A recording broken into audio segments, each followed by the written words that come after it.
عمر ابن جموع رضی اللہ عنہ اللہ کے راستے میں نکل رہے ہیں، کوئی چلے 4 مہینے کی بات نہیں، سال 7 مہینے کی بات نہیں، کیا مرنے کے لیے جا رہے ہیں، مرنے کے لیے، اللہ پر جان دینے کے لیے۔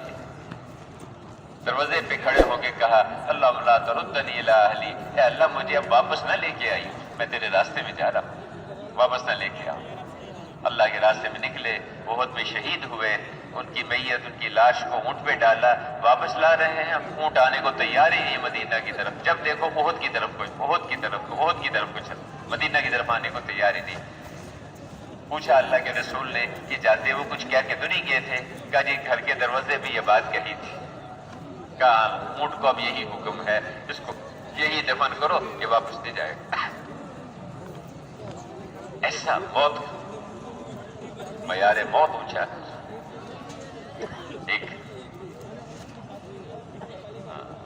ایک محدث شاگرد کو پاس بیٹھے، جس کو بلایا، کہنے لگا بھائی موت کا وقت آ گیا ہے، اچھا آؤ تمہیں چلتے چلتے ایک حدیث ہی سناتا جاؤں۔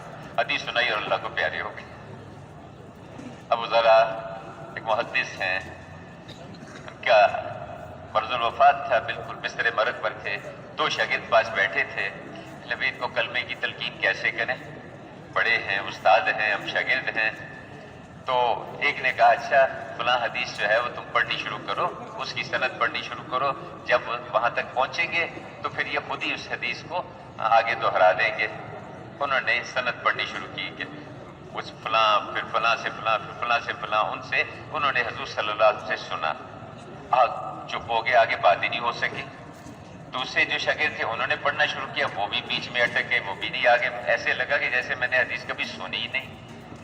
بس اس پہ انہوں نے کہا مجھے تھوڑا سا اوپر کرو، جو محدث جو مرگ اس میں بستر مرگ میں تھے، تھوڑا سر اونچا کیا تو انہوں نے وہ ساری سند پڑھی، اور اس کے بعد کہا حضور نے فرمایا کہ جو آدمی اخلاص کے ساتھ یہ کلمہ پڑھے گا لا الہ الا اللہ، بس اتنا پڑھا، اور اس کے بعد ان کا انتقال ہو گیا۔ اس حدیث کا اگلا حصہ ہے جو اخلاص کے ساتھ پڑھے گا لا الہ الا اللہ، ہاں ودخل الجنہ، اور وہ جنت میں داخل ہو گئے۔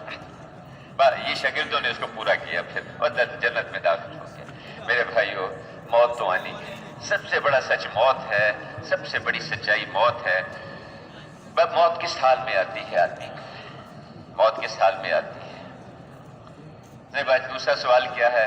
کا دوسرا سوال سب سے بڑا جھوٹ کیا ہے؟ کا زندگی سب سے بڑا جھوٹ ہے، ابھی ہے ابھی نہیں ہے، ابھی ہے ابھی نہیں ہے، زندگی سب سے بڑا جھوٹ ہے۔ میرے بھائیو، زندگی جھوٹ ہے، اس لیے اس سے متعلق جتنے مسائل ہیں وہ سب جھوٹے، عارضی، چھوٹے، مختصر، وقتی ہیں۔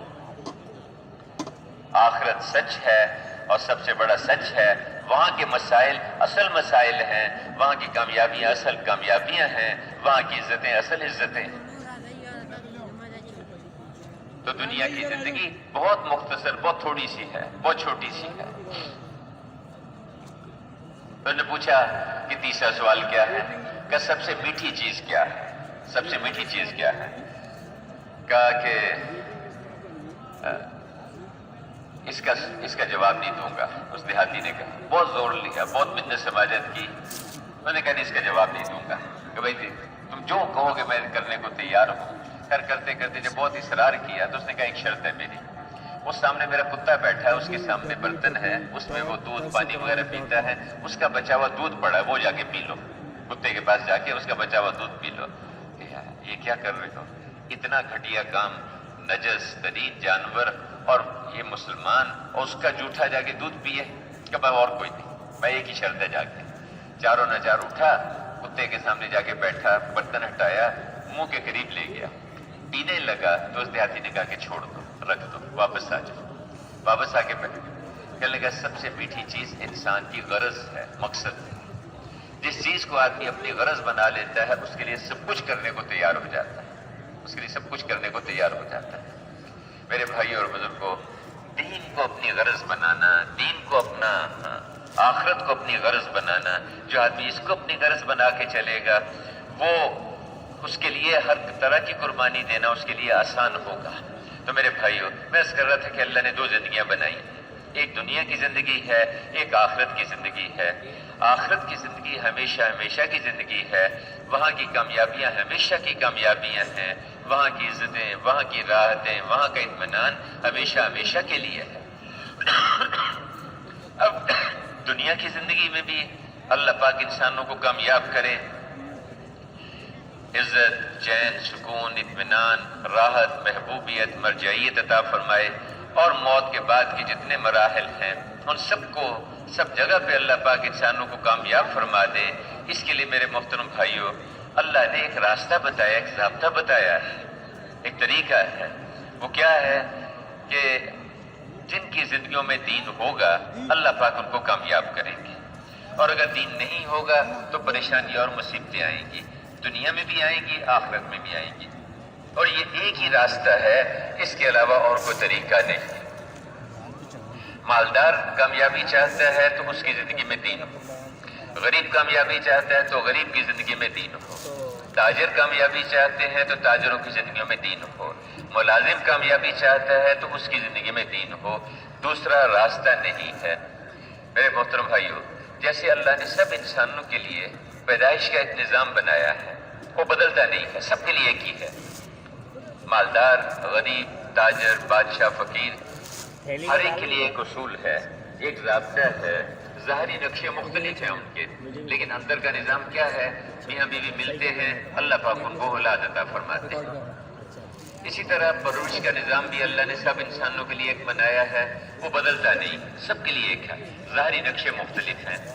ایک بہت مالدار آدمی، 5-7 قسم کے کھانے، کوئی مشروبات، کوئی اس کے پاس میٹھا، 2-3 ملازم، ایک کنڈیشن کمرہ، قالین بچھے ہوئے، اس نے کھانا کھایا۔ اور ایک مزدور سڑک کے کنارے کھدائی کرتے کرتے ایک طرف بیٹھا، درخت کے نیچے چپاتی نکالی رومال میں سے اور چٹنی کے ساتھ اس نے چپاتی کھا لی۔ نقشہ تو مختلف ہے، لیکن اندر کا نظام کیا ہے؟ یہ کھانا تھوڑی دیر باہر اس میں پیٹ میں رہ کے باہر نکلے تو دونوں کہلاتے ہیں، اور تھوڑی دیر اور رہ کے پیٹ سے باہر نکلے تو دونوں پخانہ کہلاتے ہیں، کوئی فرق نہیں ہے دونوں۔ ایسے ہی میرے بھائیوں، اللہ نے موت کا نظام بھی سب انسانوں کے لیے ایک ہی بنایا ہے، وہ بدلتا نہیں۔ ایک آدمی کو وزیر، کو صدر، گورنر، اس کی موت کا وقت آیا، بہت سارے ڈاکٹر، کئی قسم کی دوائیاں، مشینیں، کوئی اسپتال، اور ایک فقیر آدمی جھونپڑی میں پڑا ہوا، کو پانی کا گھونٹ بھی لانے والا اس کے پاس نہیں، اس کی موت کا وقت آیا۔ ظاہری نقشہ تو مختلف ہے، لیکن اندر کا نظام کیا ہے کہ روح نکلتی اور انسان ختم ہو جاتا ہے۔ میرے بھائیوں، جیسے پیدائش، پرورش اور موت سب انسانوں کے لیے اللہ نے ایک ہی نظام بنایا ہے، اسی طرح سے کامیابی اور ناکامی، اس کے لیے بھی اللہ نے ایک ہی نظام بنایا ہے، وہ بدلتا نہیں، ایک ہی ضابطہ ہے۔ وہ کیا ہے کہ جن انسانوں کی زندگیوں میں اللہ کا دین ہوگا اللہ ان کو کامیاب کریں گے، اور جن کی زندگیوں میں دین نہیں ہوگا اللہ پاک ان کو ناکام کریں گے۔ اور یہ اللہ کے ضابطے ہیں، اور اللہ کے ضابطے بدلتے نہیں ہیں، اللہ کے قانون بدلتے نہیں۔ قرآن میں اللہ نے بہت ساری قوموں کے واقعات ان کی طرف متوجہ کیا ہے، بنی آدم کو، اور یہ قرآن قیامت تک کے آنے والے انسانوں کے لیے ضابطے اور اصول بتا رہا ہے اللہ کے دیے ہوئے۔ یہ کوئی کہانیوں کی کتاب نہیں، بلکہ اس میں قوموں کے چمکنے کے اصول ہیں اور قوموں کے ذلیل اور رسوا ہونے کے راستے بتائے گئے ہیں۔ دیکھو، اگر ان اصولوں پہ چلو گے اللہ تمہیں کامیابیاں دے گا، عزتیں دے گا، بلندیاں دے گا، اور اگر تم ان سے ہٹو گے تو تمہارے اوپر بربادی آئے گی، ہلاکت آئے گی، ناکامی آئے گی۔ یہ قانون بدلتے نہیں ہیں۔ ایک ذہنوں میں ہوتا ہے کہ ہمارے پاس اکثریت آ جائے ہمارے پاس، ہم کامیاب ہو جائیں گے، کہ جی اکثریت مل گئی، اس کو زیادہ ووٹ مل گئے، اس کو کامیاب لوگ مبارکبادیں دے رہے ہیں۔ نہیں، ایسی بات نہیں ہے۔ کامیاب وہ ہوا جس کے ساتھ اللہ ہے، اکثریت کے ساتھ ہو جانے کا مسئلہ ہی نہیں ہے۔ نوح علیہ السلام کے ذریعے سے اللہ نے اس بت کو قیامت تک کے لیے توڑا ہے۔ بہت بڑی اکثریت نبی سمجھاتے رہے، نوح علیہ السلام سمجھاتے رہے، دن رات دعوت دی، دن رات بات کی، دیکھو اللہ کی مانو اور میں جو زندگی لے کے آؤں اس کو اختیار کرو، اللہ پاک تمہیں عزتیں دے گا، اللہ پاک تمہیں کامیابیاں دے گا، اللہ پاک تمہیں راحت اور چین اور سکون دے گا۔ اللہ کی مان کے چلو، تم اللہ کی زمین پہ رہتے ہو، اللہ کا دیا کھاتے ہو، اللہ کا دیا پہنتے ہو، اللہ کے باغی بن کے نہ چلو، اللہ کے نافرمان بن کے نہ چلو۔ یہ بات سمجھاتے رہے، مذاق اڑاتے، تالیاں پیٹتے، ٹھٹھے کرتے، بات کرنے لگتے، آگے کپڑا ڈال لیتے، اور ایک دو دن نہیں، کوئی چلہ دو چلے نہیں، 950 سال تک دن رات دعوت دی، 950 سال تک سمجھاتے رہے، مان کے نہیں دیے۔ پھر اللہ پاک کی طرف سے ایک فیصلہ آیا، اللہ نے ساری اکثریت کو سیلاب بھیج کے اس سارے کے اندر غرق کر دیا، اور چند لوگوں کو 80-85 کے قریب جو نبی کی بات ماننے والے، نبی کی اطاعت کرنے والے، اللہ کے احکامات پہ چلنے والے، اللہ نے ان کو کامیاب کیا، اور قیامت تک کے آنے والے انسانوں کے لیے بنیاد رکھ دی کہ دیکھو اکثریت اور اقلیت کا مسئلہ نہیں، اگر اقلیت اللہ کی مان کے چلے گی، اللہ کے رسول کے طریقوں پر چلے گی، اللہ ان کو کامیاب کریں گے، اور اکثریت اگر اللہ کی نافرمان ہوگی، اللہ کے نبی کو چھوڑ کے چلے گی، اللہ ان کو ناکام کرے گی۔ اسی طرح ذہنوں میں یہ آ جاتا ہے کہ جی ہمارے پاس حکومت آئے گی، اس سے ہم کامیاب ہو جائیں گے، اجی میں وزیر بن جاؤں، کامیاب ہو گیا، میں صدر بن جاؤں، کامیاب ہو گیا، میں وزیر اعظم بن جاؤں، اچھا بھی بن جاؤ، تم بن کے دیکھ لو۔ اللہ پاک نے کتنی قوموں کے واقعات سنا دی، یہ دیکھو فرعون، میں پورے ملک مصر میں میرا سکہ چلتا ہے، اور میرے محلات کے نیچے نہریں بہتی ہیں، میں اتنا بڑا حاکم، اتنا بڑا پورے علاقے کا مالک۔ موسیٰ علیہ السلام کو اللہ نے بھیجا، ہارون علیہ السلام کو بھیجا، ایک چوغا پہننے والے، ایک جھونپڑی میں رہنے والے، جب اس کے پاس گئے، سے بات کی، تم وہی موسیٰ نہیں ہو جو میرے گھر میں پلا بڑا تھا، اور پھر یہاں سے جو ہے تو جو ہے یہاں سے چلا گیا؟ ہاں، میں وہی موسیٰ ہوں، لیکن میں رسول رب العالمین ہوں۔ اب ذرا ہوش سے بات کرنا، میں اللہ کا نمائندہ بن کے آیا ہوں، اللہ کا پیغمبر بن کے آیا ہوں، اب ذرا ہوش سے ذرا بات سن۔ تو پوچھا کون رب العالمین؟ اس کی وہ تو اپنے آپ کو رب کہتا تھا۔ انسان جو ہے نا جی، جب گرتا ہے تو گرتے گرتے یہاں تک پہنچ جاتا ہے کہ میں ہی خدا ہوں، میں ہی رب ہوں۔ میں کہا کہ کون رب العالمین؟ کس کی بات کر رہے ہو تم؟ کہ میں اس کی بات کر رہا ہوں جو آسمانوں کا، زمینوں کا اور سب کچھ کے درمیان جو کچھ ہے، سب کا خالق، سب کا مالک ہے، میں اس رب کی بات کر رہا ہوں، اس کی طرف بلانے آیا ہوں تجھے، اس کی مان کے چلو، اس کی اطاعت کرو۔ اس نے لوگوں کو بلایا، اور سنو یہ کیا کہہ رہے ہیں، یہ کیا کہہ رہے ہیں؟ وہی جھونپڑی میں رہنے والے گرے پڑے فقیر لوگ، تم دونوں بھائی کیا ہوتے؟ ہارون علیہ السلام، موسیٰ علیہ السلام، کیا کہا؟ تو کیا میں اس خدا کی طرف بلانے آیا ہوں جو تیرا اور تیرے باپ دادا کا پیدا کرنے والا ہے۔ تو تھا ہی نہیں، تو کہاں سے آ گیا؟ تیرا اور تیرے باپ دادا کا جو خالق، میں اس کی بات کر رہا ہوں، اس کی جھکو، اس کی مانو، اس کی اطاعت کرو، اس کے احکامات پہ چلو۔ اس نے تمہارے لیے یہ سارے کائنات کا نظام تمہارے لیے اس نے بنایا ہے، اس کی مان کے چلو۔ نہیں سمجھ میں آئی، پھر کہا موسیٰ علیہ السلام کہا کہ دیکھو میں اس خدا کی بات کر رہا ہوں جو مشرق کا، مغرب کا، اس سب کچھ کے درمیان جو کچھ ہے، تیرا ملک تو مصر اتنا سا ہے، اس کے باہر جو کچھ ہے اس کے اوپر کس کا قبضہ ہے، اس میں کس کا حکم چلتا ہے؟ میں اس خدا کی بات کر رہا ہوں، اس کی تمہیں دعوت دینے کے لیے آیا ہوں، لیکن بات نہیں ماننی، نہیں سمجھ میں آئی۔ پھر اللہ پاک نے اس کو اس کی ساری فوجوں سمیت سمندر میں غرق کیا، اور موسیٰ علیہ السلام کو اور ان کے ساتھیوں کی حفاظت فرمائی، ان کو راستہ دیا، اور قیامت تک کے لیے بنیاد سمجھا دی کہ دیکھو حکومتوں سے کام نہیں بنتے، اللہ ساتھ ہوں گے تب کام بنیں گے، اللہ کی مانو گے، اللہ کے رسول کے طریقوں پر چلو گے، اس پہ اللہ تمہیں کامیاب کریں گے، اس پہ اللہ پاک تمہارے مسئلوں کو حل کریں گے۔ ایک ذہن میں کہ مال ہمارے پاس آ جائے، جس کے پاس مال زیادہ ہوگا وہ کامیاب۔ قارون کے پاس بھی بہت سارا مال کے ڈھیر لگے ہوئے تھے، اس کے خزانوں کی چابیاں اٹھانے کے لیے ایک آدمی کی جماعت چلتی تھی۔ موسیٰ علیہ السلام دعوت دیتے رہے، سمجھاتے رہے، دیکھو مال سے نہیں ہوتا، اللہ کرتے ہیں اور اعمال پہ کرتے ہیں، اللہ کرتے ہیں اور اعمال پہ کرتے ہیں۔ ہاں، مال اللہ نے دیا ہے، اس کے متعلق اللہ نے احکامات دیے، جس کو مال دیا اس کے متعلق احکامات دیے، تم ان حکموں کو پورا کرو، اور میں جو زندگی آسمانوں سے لے کے آیا ہوں اس کو اختیار کرو۔ اس پہ اللہ پاک تمہیں کامیاب کریں گے. کہ نشہ ہوتا ہے آدمی کو، نشئی آدمی ہوتا ہے نا، اس کو سمجھ نہیں آتی. میں نے فرمایا کہ ہاں دو نشے ہیں، جہالت کا نشہ، سکرت الجہل، جہالت کا نشہ، اور دنیا کی محبت کا نشہ، حب العیش، دنیا کی محبت کا نشہ.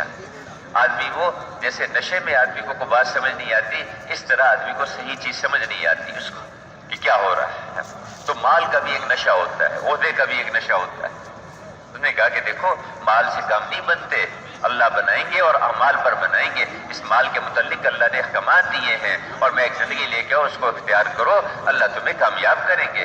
یہ نہیں کہا جا رہا کہ مال کو چھوڑ دو، اس کو پھینک دو، بلکہ اس کے متعلق احکامات کو پورا کرو، اس کے متعلق نبی کے طریقے کو پورا کرو، اس پہ اللہ تمہیں کامیاب کریں گے. میں خشکی یا تری میں مال ضائع نہیں ہو سکتا اگر اس کی زکوٰۃ دی گئی ہو. مال ضائع نہیں ہوتا، اس کے احکامات ہیں، ان کو پورا کرو. نہیں سمجھ میں آئی اس کی، مذاق اڑانا شروع کر دیا اور ٹھٹھا مقابلے پر آ گیا. پھر اللہ پاک نے اس کے خزانوں سمیت اس کو زمین میں دھنسا دیا، زمین میں دفن کر دیا. اسی طرح قوم عاد ہے کہ جی ہم بدنی قوت ہماری خوب مضبوط ہے، کہ خود علیہ السلام آ کے سمجھاتے رہے، بات کرتے رہے، لیکن سمجھ میں نہیں آئی. اور پھر اللہ پاک نے ہوا کا عذاب بھیج کے ان کو ختم کر دیا. قوم سمود ہے، پہاڑوں کے اندر گھر بنائے ہوئے تھے اور فرشتے کی چیخ کے ذریعے سے اللہ نے ہلاک کر دیا. قوم سبا یعنی یمن کے قریب یہ جو قوم سبا جو تھی کہ بلقیس اور حضرت ذوالقرنین یہ اسی قوم کے بڑے تھے، ان کے بادشاہ تھے. نبیوں کو اللہ نے بھیجا، لمبی چوڑی ان کی زراعت تھی، کھیتی باڑی، باغات تھے، اور ایک بڑا کیا جو دارالحکومت تھا معارب، اس معارب میں وہاں انہوں نے ایک ڈیم بنایا تھا، بہت بڑا ڈیم بنایا، اور اس میں سے 70 نہریں نکلتی تھی. اتنا بڑا ڈیم تھا، 70 نہریں نکلی، سد المعارب اس کا نام تھا. آج بھی اس کے آثار وہاں موجود ہیں، ختم ہو گیا لیکن اس کے آثار موجود ہیں آج بھی. سد معارب کے نام سے وہ بنایا. انبیاء علیہ السلام نے آگے سمجھایا کہ دیکھو یہ زرعی ترقی، اس میں تم جتنا بھی آگے بڑھ جاؤ اس سے مسئلہ نہیں بنے گا. معاملہ یہ ہے کہ تم اللہ کی مانتے ہو کہ نہیں، اللہ کے احکامات پہ چلتے ہو کہ نہیں، اور میں جو زندگی آسمانوں سے لے کے آیا اس کو اختیار کرتے ہو کہ نہیں. نبیوں کا مذاق اڑایا، مقابلہ کیا، اللہ نے وہی ڈیم ان کے اوپر توڑ کے ان کا صفایا کر دیا. میرے بھائی اور دوستوں اور بزرگوں، اللہ کے ہاں یہ نظام ہے. قوم شعیب ان کے پاس بھی یہ رخ کہ جی تجارتی منڈیوں کے مالک بن جائیں گے، اس سے ہمارے کام بن جائیں گے. بزنس سینٹرز، دنیا کی منڈیاں، اس پہ ہمارا قبضہ ہو جائے. اچھا بھی کر لو قبضہ، تم بن جاؤ دنیا کے مالک. پھر اللہ پاک نے نبی کو بھیجا، دعوت دی، سمجھایا، بات کی کہ دیکھو دھوکہ نہ دو، ملاوٹ نہ کرو، بے انصافی نہ کرو لوگوں کے ساتھ. لیکن نہیں سمجھ میں آیا. پھر اللہ پاک نے اپنا نظام چلایا، زلزلہ بھیجا، آسمانوں سے اللہ نے مصیبت بھیجی اور صفایا کر دیا. میرے بھائیوں اور بزرگوں، گزارش ہے کہ جتنے بھی قوموں کے واقعات ہیں اس ضابطے کو سمجھانے کے لیے ہیں کہ دیکھو جن کی زندگیوں میں دین ہوگا اللہ انہیں کامیاب کریں گے، اور جن کی زندگیوں میں دین نہیں ہوگا اللہ ان کو ناکام کریں گے. دنیا کی ناکامی بہت چھوٹی ہوگی اور آخرت کی ناکامی آدمی اس کا اندازہ نہیں کر سکتا. قیامت کے دن جو حالات آئیں گے آدمی سوچ نہیں سکتا اس کی. دنیا تو بہت چھوٹی اور یہاں کی پریشانیاں بھی چھوٹی اور یہاں کی راحتیں بھی بہت چھوٹی. آخر کی کامیابیاں اور عزتیں بھی بہت بڑی اور وہاں کی ناکامیاں، وہاں کی پریشانیاں بھی بہت بڑی. تو میرے بھائیوں، ایک راستہ ہے کہ دینی زندگی وجود میں آئے. دین زندگیوں میں آئے گا، اللہ اس پہ کامیاب کریں گے. اور دین پہ چلنا کوئی مشکل نہیں، اللہ نے بہت آسان رکھا ہے. میں کہ دین و یسر، دین آسان ہے، دین پہ چلنا بہت آسان ہے. بس میں آدمی 24 گھنٹے کی زندگی میں اللہ کے احکامات کو دیکھے اور اللہ کے رسول صلی اللہ علیہ وسلم کے طریقوں کو دیکھ کر زندگی گزارے. اللہ پاک مجھ سے کیا چاہتے ہیں؟ میرے بھائی اور بزرگوں، کامیابی اللہ کے ہاتھ میں ہے، عزت اللہ کے ہاتھ میں ہے، امن اللہ پاک دینے والے ہیں. مومن اللہ پاک امن دینے والے ہیں، چاہے امن کے اسباب کے ذریعے امن دے دیں، چاہے اس کے بغیر امن دے دیں.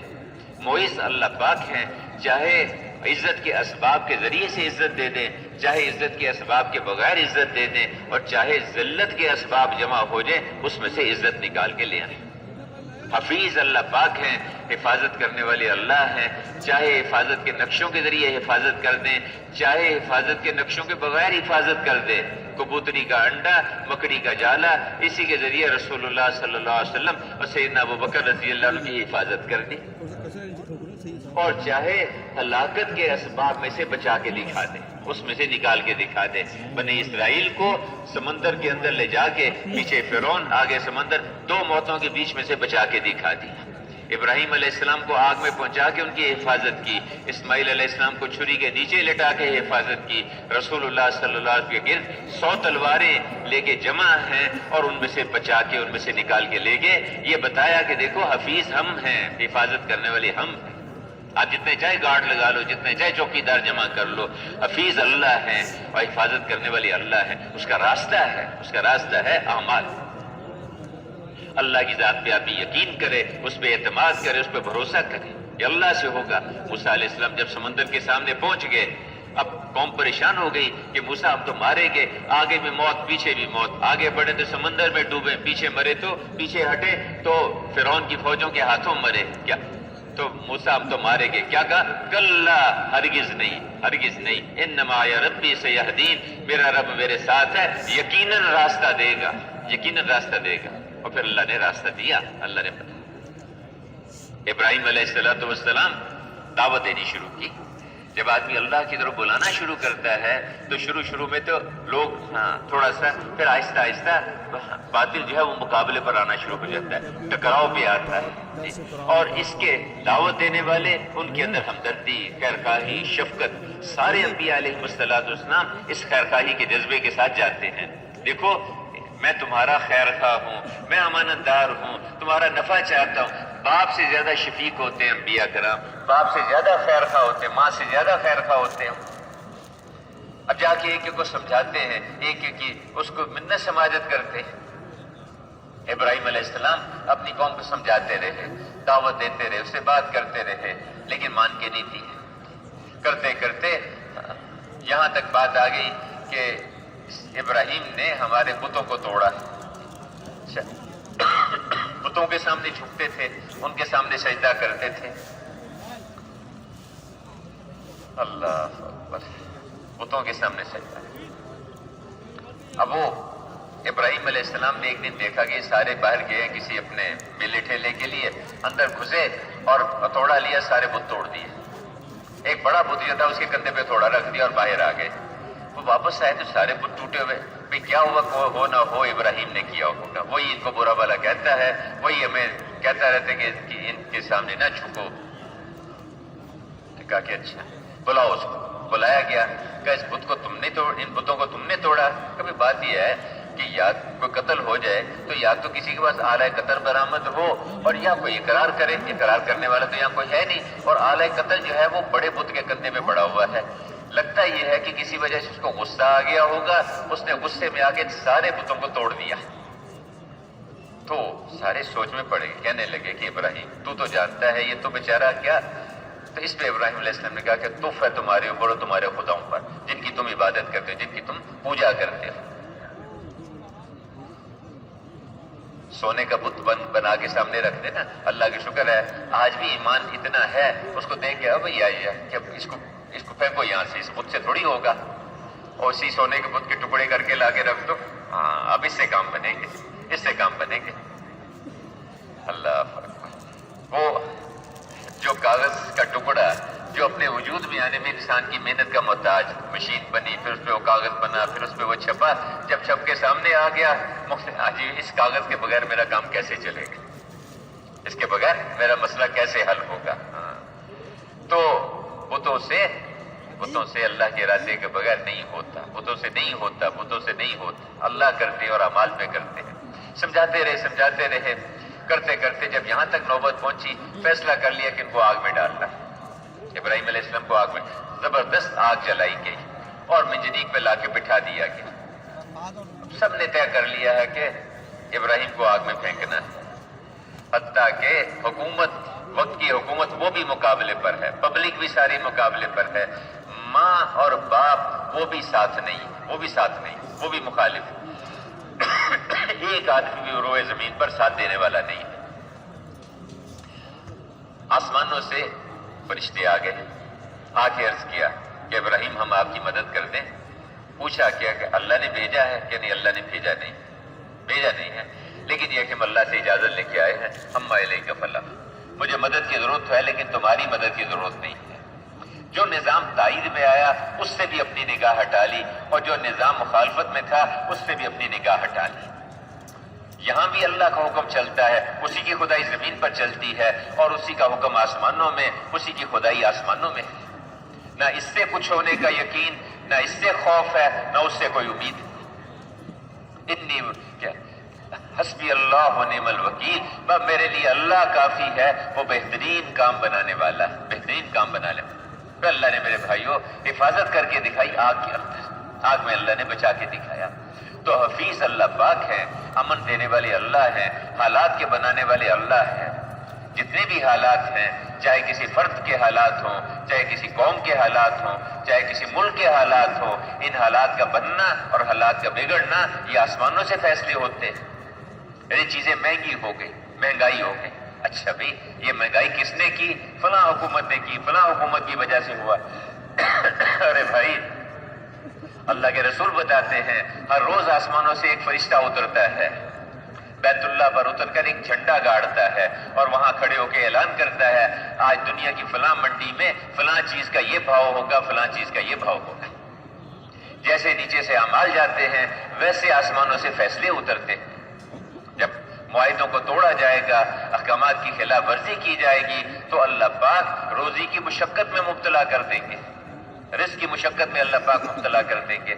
اللہ سے لینے کے راستے ہیں، اعمال کر کے اللہ پاک کہ جو ایمان اور عمل والی زندگی اختیار کرتے ہیں، اللہ کو پہچانتے ہیں، اللہ کی اطاعت کرتے ہیں، اللہ پاک ان کو پاک صاف ستھری زندگی عطا فرماتے ہیں، خوبصورت زندگی اللہ عطا فرماتے ہیں، حیاتاً طیبہ۔ اور جو اللہ کے ذکر سے اعراض کرتے ہیں، اللہ کی نافرمانیاں کرتے ہیں، اللہ کے احکامات کو توڑتے ہیں، ان پہ اللہ پاک معیشت کو، اللہ پاک روزی کو تنگ کر دیتے ہیں، زندگی کو تنگ کر دیتے ہیں۔ اللہ پاک سب کچھ ہوگا لیکن پریشانیوں میں ہوں گے، سب کچھ ہوگا، یہ ضابطے ہیں اللہ کے۔ تو دین زندگیوں میں ہوگا، دینی زندگی آئے گی، اس پہ کامیابیاں ملیں گی، اس پہ عزتیں ملیں گی، اس پہ راحتیں ملیں گی۔ ایمان کو بنانا، اعمال کو ٹھیک کرنا، دل کے اندر یہ یقین اترے کہ اللہ سے ہوتا ہے اور اللہ کے غیر سے، اللہ کے ارادے کے بغیر نہیں ہوتا، نہیں ہوتا، اللہ کرتے ہیں اور اعمال پہ کرتے ہیں۔ یہ جتنی مخلوق ہے اس سب کو اللہ نے پیدا کیا ہے، اس سب سے وہ ہوگا جو اللہ چاہیں گے، وہ اللہ پاک چاہیں گے۔ میرے بھائیوں، اور اللہ پاک کے احکامات کو پورا کرنا، اللہ سے لینے کا راستہ بہت آسان ہے۔ ہم اللہ کی مانیں گے، اللہ کے حکموں کو پورا کریں گے، اللہ پاک راضی ہو کر دنیا میں بھی کامیابیاں دیں گے، آخرت میں بھی اللہ پاک کامیاب کریں گے۔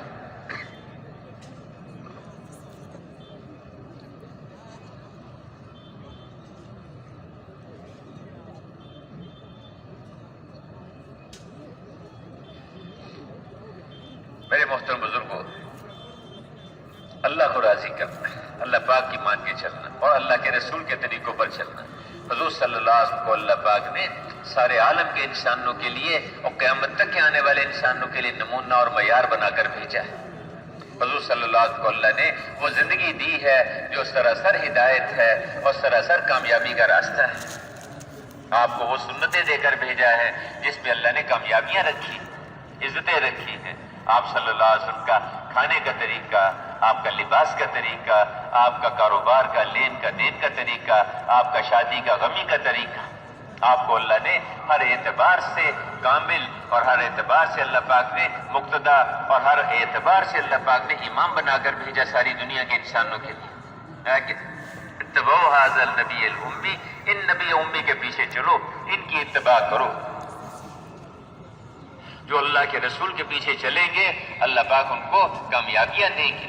حضرات صحابہ کرام نے میں اس کو سامنے رکھا، ہمیں اللہ کی ماننی ہے، اللہ کے رسول کی ماننی ہے، اللہ پر اعتماد کرنا ہے، اللہ کے رسول کی بات پر یقین کرنا ہے۔ آپ نے ایک گھوڑے کا سودا کیا ایک آدمی کے ساتھ، معاملہ طے ہو گیا کہ بھی اتنے میں یہ گھوڑا جو ہے ٹھیک ہے، آپ نے خرید لیا اس سے کہا کہ بھی تم میرے ساتھ چلو، میں تمہیں گھر سے رقم دے دیتا ہوں۔ چلے تو جب وہ آپ جا رہے تھے تو وہ پیچھے پیچھے آ رہا تھا، پیچھے بعض اور لوگوں نے قیمت پوچھی اور تھوڑی سی قیمت زیادہ لگا دی اس کو، کہ اس کی قیمت اتنے میں دے دو، اتنے میں دے دو۔ اس نے پیچھے سے آواز دی حضور کو کہ جی آپ گھوڑا خریدنا تو آپ خرید لیں ورنہ میں اس کو بیچنے لگا ہوں۔ آپ نے کہا بھائی سودا تو ہمارا ہو چکا، بات ہو چکی ہے، معاملہ ہمارا طے ہو گیا ہوا ہے۔ جب آدمی ایک دفعہ سودا کر لے تو اس کے بعد پیچھے ہٹنا ٹھیک نہیں ہے۔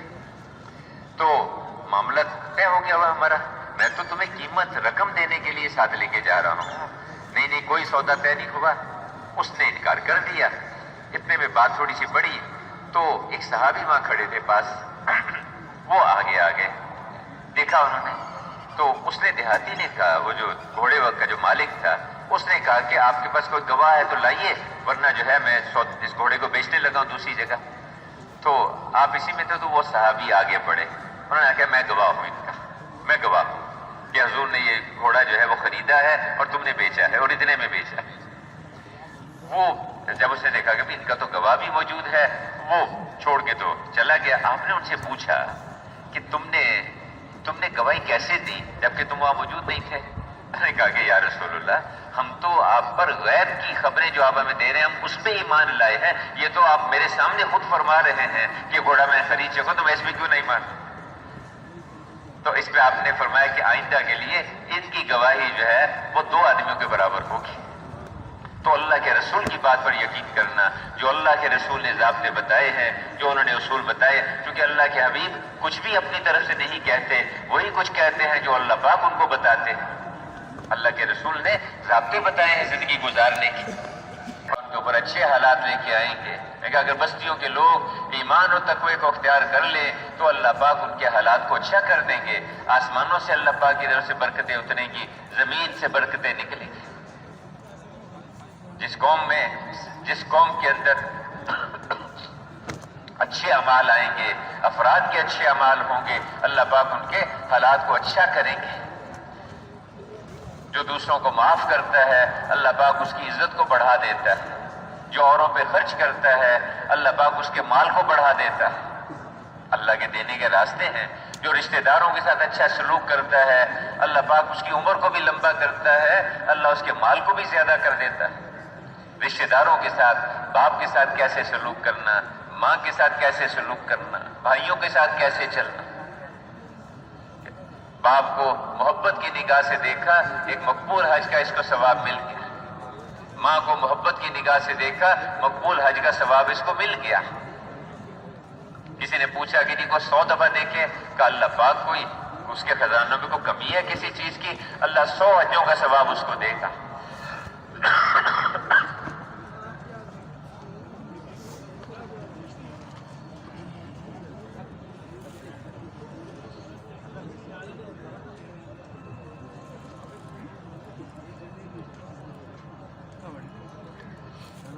تو اللہ کے رسول ایک زندگی لے کے آئے ہیں آسمانوں سے۔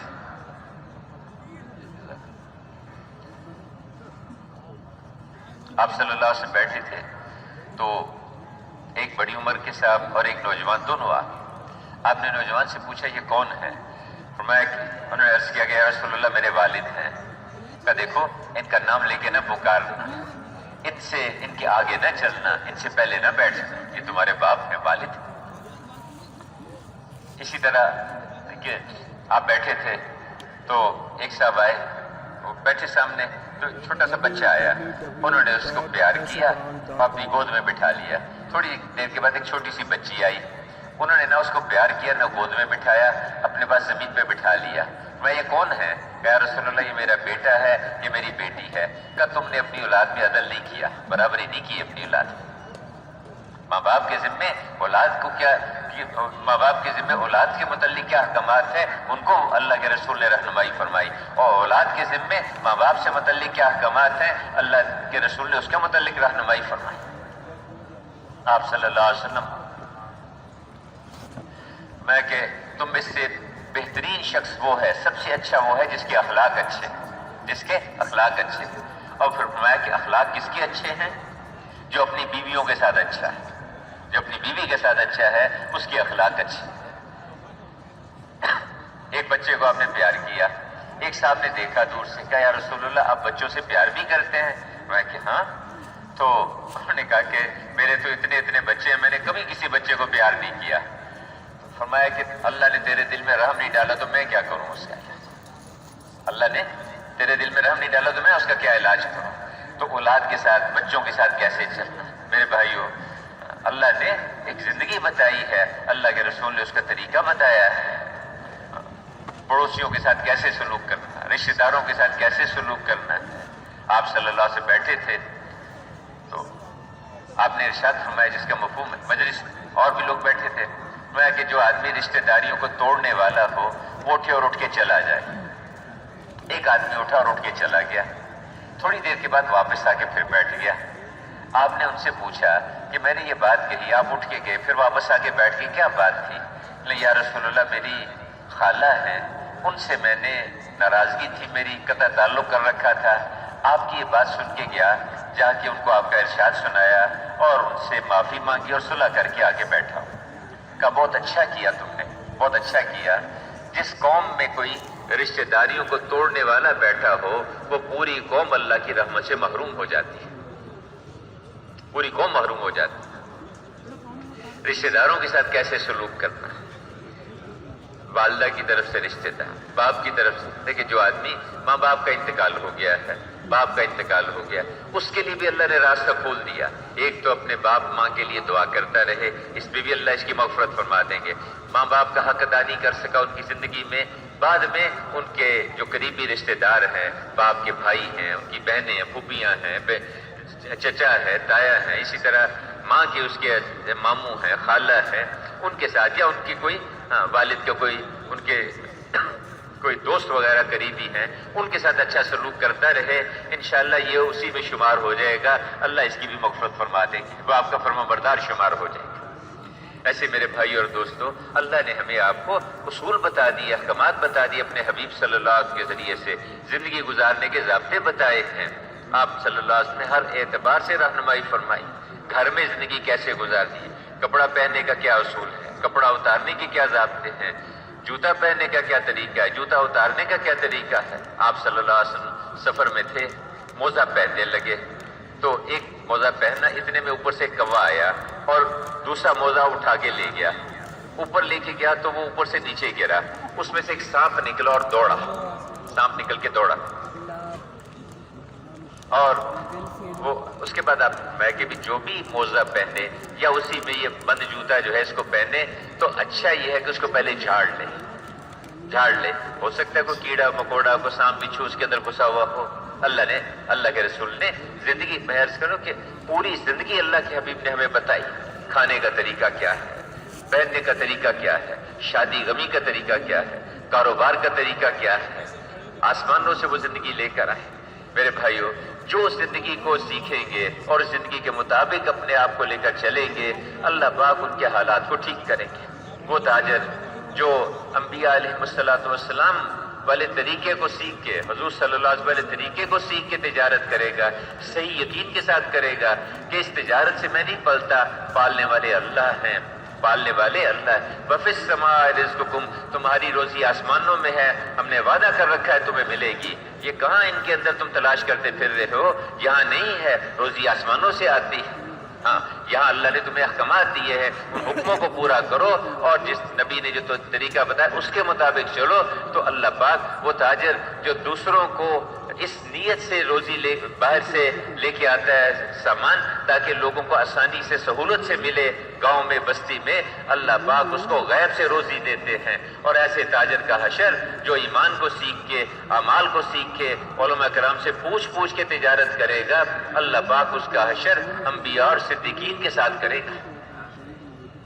وہ ملازم جو ملازمت کے متعلق اور مزدوری کے متعلق احکامات سیکھتا ہے، اللہ کے رسول کے طریقوں کو سیکھتا ہے، یہ یقین کرتا ہے کہ میں اس سے نہیں پلتا، اللہ پاک پالنے والے ہیں، رب اللہ ہیں، میں اللہ کے حکموں کو پورا کروں گا، اللہ کے رسول کے طریقے پہ چلوں گا، اس پہ اللہ پاک اس مزدوری میں بھی مجھے کامیاب کر دیں گے، اس جھونپڑی میں بھی اللہ مجھے عزتیں دیں گے، راحت دیں گے، اطمینان دیں گے، اس یقین کے ساتھ وہ چلتا ہے۔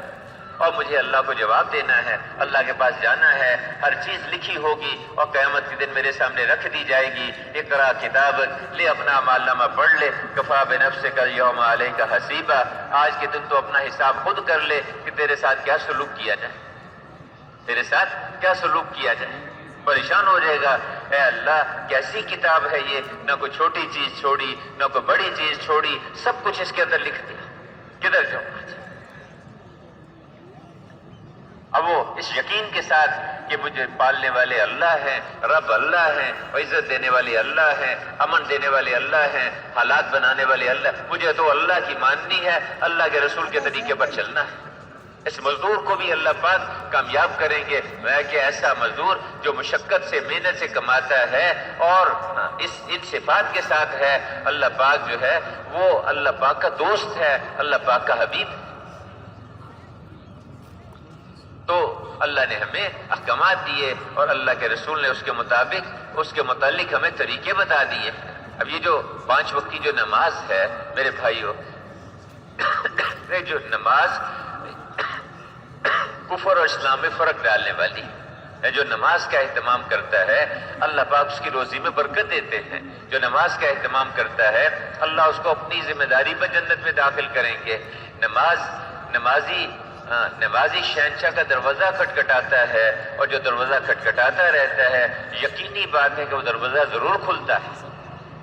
صحابہ کے ہاں کوئی مسئلہ پیش آ جاتا تھا، فوراً مسجد کی طرف کو، فوراً نماز کی طرف کو چلتے تھے۔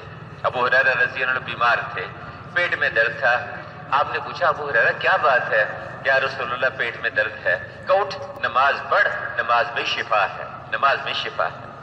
بھوک آ گئی، آپ صلی اللہ علیہ وسلم بھوکا، گھر میں آگے پوچھا کچھ کھانے کو ہے؟ کچھ نہیں۔ مسجد میں گئے، جا کے نماز پڑھی، اللہ سے دعا مانگی، پوچھا آ کے کچھ ہے کھانے کو؟ کچھ نہیں۔ پھر گئے، پھر نماز پڑھی، 2 دفعہ 3 دفعہ 4 دفعہ نماز پڑھی، اللہ سے دعا مانگی، اللہ پاک نے اس کا انتظام کر دیا۔ بدر کے موقع پر اب ایسے حالات بن گئے، سارا باطل 1000 آدمی ہتھیاروں سمیت سب کچھ لے کے آگے کھڑے ہو گئے، اور ادھر 313 خالی ہاتھ، چند ہتھیار چند سواریاں مقابلے میں۔ آپ ساری رات نماز میں دعا میں، نماز میں دعا میں، کبھی سجدے میں، کبھی رکوع میں، یا حی یا قیوم برحمتک نستغیث، یا حی یا قیوم برحمتک نستغیث، یا حی یا قیوم، ساری رات دعا مانگنے، ساری رات رو، اور اللہ پاک نے پھر دکھایا اللہ نے کہ وہ 313 کو اللہ نے غالب کیا، اور اللہ پاک نے ان 1000 کو اللہ نے شکست دی، اللہ نے ان کو ناکام کیا۔ میرے بھائیوں، نماز راستہ ہے، اور کوئی پریشانی آ جائے مسجد کی طرف کو چلنا، مسجد کی طرف کو چلنا، خوف آئے مسجد کی طرف کو چلے، تنگی کا حال آ جائے مسجد کی طرف کو چلے۔ حضرت عمر رضی اللہ عنہ کے زمانے میں مدینہ منورہ میں قحط آ گیا۔ اب قحط آیا تو آپ نے کچھ انتظام کرنے کی کوشش کی، جو حاکم ہے بڑا ہے اس کے ذمہ ہے کہ وہ اس کا انتظام کرے اپنی طرف سے جتنا اس کے بس میں ہے، تو انتظام کیا، لیکن قحط دور نہیں ہوا۔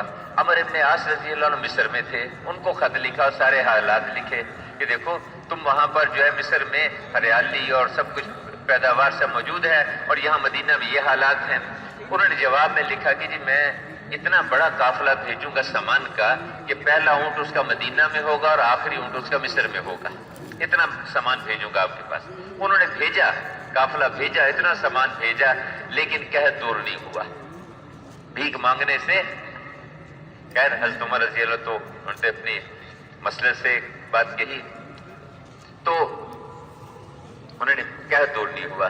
حضرت عمر رضی اللہ عنہ نے اللہ اکبر پریشان ہوئے اور دعا مانگی کہ یا اللہ میرے زمانے میں میری کوئی امت جو ہے وہ ہلاک نہ ہو جائے، پریشانی کا احساس ہوا، پریشان ہوئے۔ تو اللہ اکبر کہتے کہ حضرت عمر رضی اللہ عنہ کہ اگر دجلہ کے کنارے کتا بھی اگر بھوکا مر جائے تو عمر تجھ سے پوچھا جائے گا اس کے بارے میں، کتا بھی بھوکا مر جائے۔ اپنی ذمہ داری کا احساس تھا کہ کہ میرے اوپر ذمہ داری ہے، کہ روتے تھے کہ میرے زمانے میں امت کے ہلاک نہ ہو جائے میرے۔ ایک صحابی انہوں نے بکری ذبح کی، جب بکری ذبح کی تو اس میں سے خون اور ہڈیاں، اس کے سوا کچھ نہ نکلا۔ وہ پریشان ہو گئے کہ ایسا عجیب قحط کہ بکریاں بھی اس کا، تو اس کو دیکھا اور کہا واہ محمد، کہ اگر حضور کا زمانہ ہوتا تو ہمارے ساتھ یہ تو نہ ہوتا۔ اور اسی میں وہ غنودگی چھا گئی، بے ہوشی سی ہو گئی اس پہ، اس دکھ کی وجہ سے۔ اسی میں حضور صلی اللہ علیہ وسلم کی زیارت ہوئی اور آپ نے کہا کہ یہ عمر کو کیا ہو گیا، میں تو ان کو بڑا عقلمند سمجھتا تھا، اس عمر کو کیا ہو گیا۔ اٹھے فوراً اور حضرت عمر کے پاس گئے اور جا کے کہا، اندر پوچھا کون کا رسول اللہ صلی اللہ علیہ وسلم، کہ اللہ کے رسول کا قاصد آپ کے پاس حاضر ہوا ہے اللہ کے۔ تو حضرت عمر رضی اللہ تھوڑی دیر کے لیے بھول گئے کہ بھی تو حضور کا وصال ہو چکا ہے، پھر حضور نے بلایا، ان کا قاصد آیا، فوراً دوڑے، راستے میں خیال آیا کہ بھی تو حضور کا تو وصال ہو چکا ہے، باہر آئے، آگے اچھا کیا بات ہے، سارا قصہ سنایا انہوں نے، یہ ہوا کہ اچھا۔ ان کو ساتھ لیا اور مسجد میں چلے گئے اور مشورے والوں کو جمع کر لیا، مسلمانوں کو جمع کر لیا، جو وہاں سب کو بلا لیا، کہا کہ یہ بتاؤ مجھے کہ جیسا میں حضور کے زمانے میں تھا میرے اندر کوئی اس میں تبدیلی تو نہیں آئی، کوئی فرق تو نہیں آیا؟ یہ معیار تھا ان حضرات کے نزدیک کہ حضور صلی اللہ علیہ وسلم جس سطح پہ ہمیں چھوڑ کے گئے تھے ہم اسی پہ باقی ہیں کہ نہیں، اس پہ ہم باقی ہیں کہ نہیں؟ انہوں نے کہا نہیں بالکل، آپ جیسے حضرت عمر جیسے آپ کو حضور صلی اللہ علیہ وسلم چھوڑ کے گئے تھے، جس سطح جس میں آپ اسی طرح سے ہیں، کوئی فرق نہیں آیا۔ کہ اچھا اس کا قصہ سنو، انہوں نے سارا واقعہ سنایا۔ تو اس پہ انہوں نے کہا یہ ٹھیک کہتے ہیں۔ وہ پوچھا کہ ایک طرف تم مجھے کہہ رہے ہو کہ آپ میں کوئی تبدیلی نہیں آئی۔ ایک دفعہ ایک آدمی آیا حضرت عمر رضی اللہ عنہ کے پاس، انہوں نے پوچھا کہ فلاں جگہ جس علاقے سے آیا تھا وہاں خیریت تو تھی نا، خیریت تھی؟ اس نے جواب میں کہا جی خیریت کہاں، وہاں تو دو طرح کے کھانے ایک وقت میں کھائے جا رہے تھے، ایک دستر، خیریت کہاں؟ یعنی ان حضرات کے نزدیک خیریت کا مطلب یہ تھا کہ جس سطح پہ اللہ کے رسول چھوڑ کے گئے ہیں اس میں کوئی فرق تو نہیں پڑا، کوئی تبدیلی تو نہیں آئی۔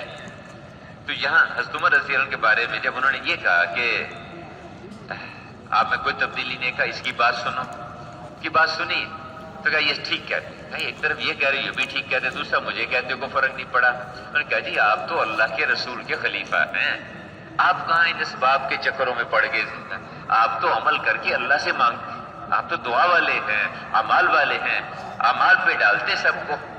فوراً اس کا خیال ہوا اور سب کو ساتھ لیا اور کھلے میدان میں چلے گئے اور نماز استسقاء پڑھی اور دعا مانگی اللہ سے۔ اس کا جو طریقہ ہے علماء جو بتاتے ہیں، پانی کی کمی آ جائے، کوئی پریشانی ہو جائے، بارش نہ ہو تو نماز استسقاء پڑھو، اللہ سے مانگو، پانی تو اللہ نے دینا ہے، رب تو اللہ ہے، پرورش کرنے والے اللہ ہیں۔ باقی میرے بھائیوں بعض اعمال ایسے ہوتے ہیں جن کی وجہ سے پریشانی آتی ہے۔ اسراف جو ہے نا جی، اسراف فضول خرچی کرنے والوں کو اللہ پسند نہیں کرتے۔ پانی میں بھی اسراف ہوتا ہے، پانی میں بھی فضول خرچی ہوتی ہے، ٹوٹی کھولی وضو کر رہا ہے پتہ نہیں کتنا پانی بہہ گیا۔ اس لیے جب اللہ کی کسی نعمت کی ناشکری ناقدری ہوتی ہے تو پھر اس میں اللہ پاک اپنی نعمت کو واپس بھی لے لیتے ہیں۔ اس لیے تو حضرت عمر رضی اللہ عنہ نے نماز استسقاء پڑھی، اللہ سے دعا مانگی، اللہ نے فضل فرمایا، کرم فرمایا اور بادل آ گئے، اور ابھی سے واپس راستے میں بادل آئے اور بارش برسنا شروع ہو گئی، اور بادلوں سے آواز آئی اتاک الغوث یا ابا الحفص، اے حفصہ کے باپ اللہ کی مدد آ گئی، اللہ کی مدد آ گئی۔ میرے بھائیوں ہم تو اعمال والے ہیں، کوئی حال آ جائے ہمارے اوپر، دشمن کا خوف ہو عمل کر کے اللہ سے مانگیں گے، تنگی کا حال آ جائے ہم عمل کر کے اللہ سے مانگیں گے، چاہے شخصی حالات ہوں، چاہے ملکی حالات ہوں، چاہے قوم کے حالات ہوں، اللہ نے ہمیں اعمال والا راستہ دے دیا۔ اعمال اچھے اعمال ہوں گے اللہ پاک خود حالات کو اچھا کرے گا، پریشانیوں کو اللہ پاک دور کرے گا۔ لا حول ولا قوت الا باللہ، اس کی جو کثرت ہے یہ بڑی سے بڑی 99 مصیبتوں کا علاج ہے، 99 مصیبتوں کا، لا حول ولا قوت الا باللہ، اس کی کثرت۔ اور اس کا سب سے ہلکا درجہ یہ ہے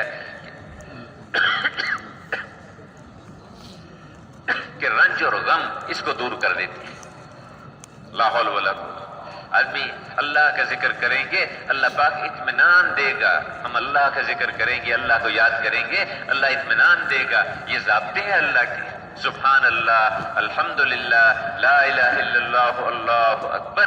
اللہ کا ذکر کریں گے اللہ پاک کے، یعنی یہ کلمات ساتوں آسمانوں کو چیرتے ہوئے اللہ کے عرش میں پہنچ کے اس پڑھنے والے کا تذکرہ شروع کر دیں گے۔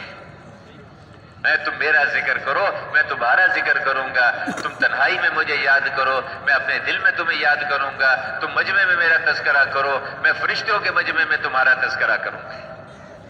تم اللہ کا ذکر کرو اللہ تمہارا ذکر کرے گا۔ ہم درود شریف پڑھیں گے، ایک دفعہ درود شریف پڑھیں گے 10 رحمتیں نازل ہوں گی، 10 گناہ معاف ہوں گے، 10 درجے بلند ہوں گے۔ فرشتے اس درود شریف کو اللہ کے رسول کی خدمت میں پیش کریں گے، فلاں شخص نے آپ کی خدمت میں ہدیہ بھیجا، ایک تسبیح صبح کو ایک شام کو اس کا اہتمام کریں گے۔ تیسرے کلمے کی ایک تسبیح صبح کو ایک شام کو۔ پھر میرے بھائیوں اور دوستوں اور بزرگوں، اللہ نے ہمیں اعمال بتائے ہیں، اپنے گناہوں پہ استغفار کرنا۔ تنہائیوں میں بیٹھ کے آدمی سوچے مجھ سے کیا غلطی ہوئی، مجھ سے کیا کیا قصور ہوئے، کیا کیا گناہ ہوئے ہیں، اب تلاش کرے آدمی۔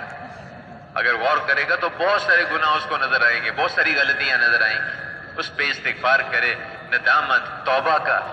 اللہ پاک بڑے کریم ہیں، اور جب آدمی سچے دل سے اللہ سے توبہ کرتا ہے اللہ پاک اس کو معاف کر دیتے ہیں کہ اگر تم زمین کے وزن کے بقدر بھی گناہ لے کے آ جاؤ گے، میں زمین کے وزن کے بقدر مغفرت لے کے تم سے ملوں گا، اتنے تمہارے گناہ ہوتے ہیں۔ اور کہ اللہ پاک یعنی کتنے ہی گناہ ہو جائیں اللہ پاک سے سچے دل سے آدمی معافی مانگ لے کہ میں اس کی پرواہ بھی نہیں کرتا کہ میں نے اتنے گناہ تمہارے معاف کر دیے ہیں۔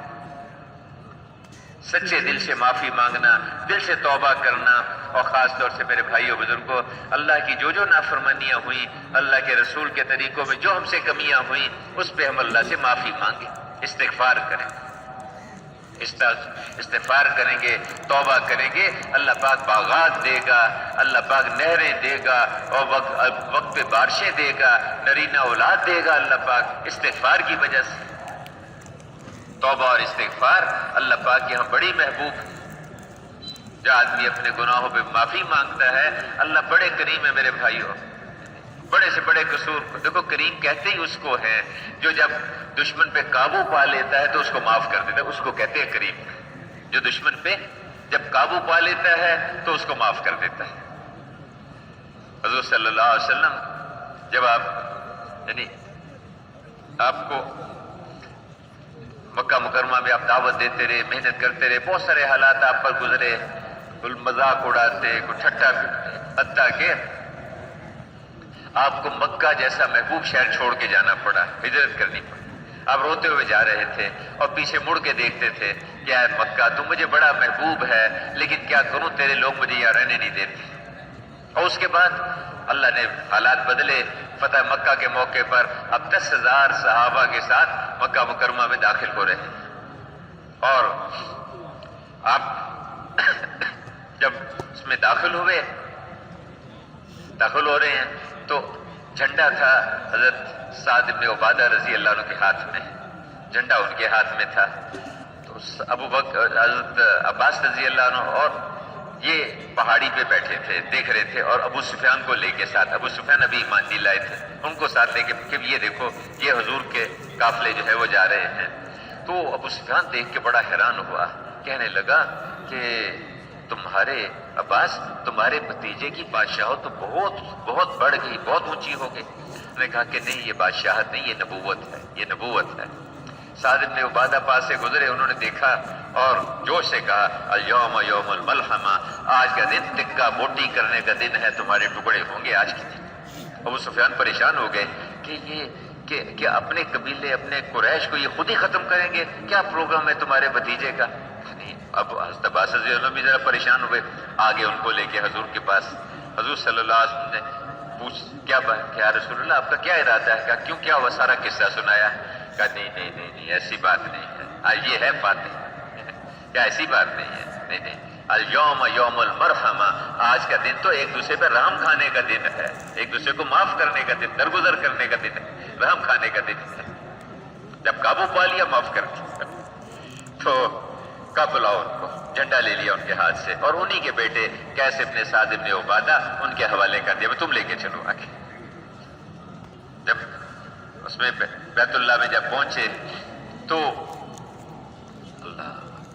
بیت اللہ کے اندر آپ داخل ہو گئے، بتوں کو توڑا، اللہ سے دعا مانگی، اس کے بعد پھر آپ جب باہر آئے تو آپ نے پوچھا کہ یہ بیت اللہ کی چابی ہے، یہ کس کو دے؟ تو حضرت عباس نے کہا ہمیں دے دیں، حضرت علی کرم اللہ مجھے دے دیں۔ تو اتنے بلایا، کہا کہ عثمان بن ابی طلحہ کو بلاؤ، بلایا ان کو، کہا کہ تمہیں یاد ہے میں نے جب میں مکہ میں تھا میں نے تم سے ایک دفعہ کہا تھا کہ مجھے بیت اللہ کی چابی دو، میں اندر جا کے اللہ کی عبادت کرنا چاہتا ہوں، تو تم نے مجھے ڈانٹ دیا، تو میرے ساتھ ناراض ہوئے تھے کہ تمہیں دوں گا چابی، تو آؤ ادھر آؤ، یہ لو، یہ چابی لے لو، اور یہ اب قیامت تک تیرے خاندان میں رہے گی، درگزر کرنا، معاف کرنا۔ ہم 95 میں ہمارا حج کا سفر ہوا تو وہاں منا میں ہم گشت کر رہے تھے، خیموں میں، مختلف عربوں کے خیمے میں چلے گئے، تو ایک عرب نوجوان سے ملاقات ہوئی، اس نے ہمیں یہ سارا واقعہ سنایا، کتابوں میں بھی ہے۔ اس کے بعد کہا کہ میں عثمان بن ابی طلحہ کے خاندان سے ہوں اور اب وہ چابی ہمارے پاس ہے، کہا کہ قیامت تک تیرے پاس رہے گی۔ پھر آپ نے پوچھا حضرت عباس رضی اللہ عنہ سے، کہا کہ عباس وہ آپ کے بھائی کے بیٹے کہاں ہیں؟ آپ کے بھائی کے بیٹے کہاں ہیں؟ حضرت عباس نے سے پوچھا، ابو لہب کے بیٹوں کی طرف اشارہ کیا، تو کہا جی ان کو بلا کے تلاش کرتے ہیں۔ تلاش کیا تو وہ عرفات سے مل گئے، 2 بیٹے، ابو لہب کے 3 بیٹے تھے اور 2 کے ساتھ حضور کی بیٹیوں کا نکاح ہوا تھا۔ جب آپ نے دعوت دینی شروع کی تو ابو لہب نے غصے میں آ گیا اور برا بلا بھی کہا، پتھر بھی مارے، اور بیٹوں سے کہا کہ اس کی دونوں بیٹیوں کو طلاق دے دو۔ دونوں نے طلاق دے دی، ایک نے طلاق بھی دی اور برا بھلا بھی کہا، اور دوسرے نے طلاق دی لیکن چپ رہا، خاموش رہا۔ وہ جس نے برا بھلا کہا تھا اور طلاق دی تھی اس کو تو ایک واقعے میں ایک شیر نے اس کے ٹکڑے کر دی، چیر پھاڑ دیا۔ باقی یہ دوسرا بیٹا زندہ تھا اس فتح مکہ کے موقع پر، اور ایک اور بیٹا تھا۔ آپ نے کہا وہ بیٹے کہاں ہیں دونوں اس کے؟ کہ ان کو خیر بلا کے لائے، حضور کی خدمت میں پیش کیا، آپ نے ان کو دعوت دی، دونوں کو دعوت دی، اور اللہ کی شان نے دونوں ایمان لے آئے۔ جب دونوں ایمان لے آئے تو آپ نے فرمایا کہ میں نے اپنے رب سے تم دونوں کو بہت مانگا تھا، اس نے میرے اوپر احسان کیا، تم دونوں ہی مجھے دے دیے اس نے۔ یہ کون ہے؟ ابو لہب کے بیٹے ہیں جو سب سے بڑا دشمن ہے۔ یہ کون ہے؟ بیٹی کو طلاق دینے والے ہیں، اور ان کے لیے دعا مانگ رہے ہیں۔ جب کریم قابو پا لیتا ہے تو معاف کر دیتا ہے۔ کہ جانتے ہو میں تمہارے ساتھ کیا سلوک کرنے والا ہوں؟ سب پتہ ہے کہ ہم نے کیا کیا حضور کے ساتھ، آپ کے ساتھیوں کے ساتھ کیا ہے، سب معلوم ہے، سب گردنیں جھکی ہوئی ہیں، ایک اشارہ کرنے کی دیر ہے سب کی گردنیں پیروں میں آگے گریں گی۔ کہا جی آپ تو کریم کی اولاد ہیں، کرم ہی فرمائیں گے۔ کہا میں تمہیں وہ کہتا ہوں جو کریم ابن کریم ابن کریم ابن کریم یوسف ابن یعقوب ابن اسحاق ابن ابراہیم نے اپنے بھائیوں سے کہا تھا، میں بھی تم سے وہی کہتا ہوں، لا تثریب علیکم اليوم، جاؤ تم سے کسی بات کی پوچھ نہیں، تم سارے آزاد ہو، سب معاف کر دی، ایک جنبش میں سب معاف کر دی۔ میرے بھائیوں، اللہ نے ہمیں یعنی حضور صلی اللہ علیہ وسلم کی امت میں پیدا کیا، حضور کی اللہ نے ہمیں امتی بنایا، ہم مسلمان ہیں، حضور کی امتی ہیں۔ اللہ نے ہمیں ایک زندگی دی، اللہ پاک کے احکامات پہ چلنا، اللہ کے رسول کے طریقوں پر چلنا، اس زندگی کو سیکھنا اور ساری دنیا کو اس پہ لانے کی کوشش کرنا۔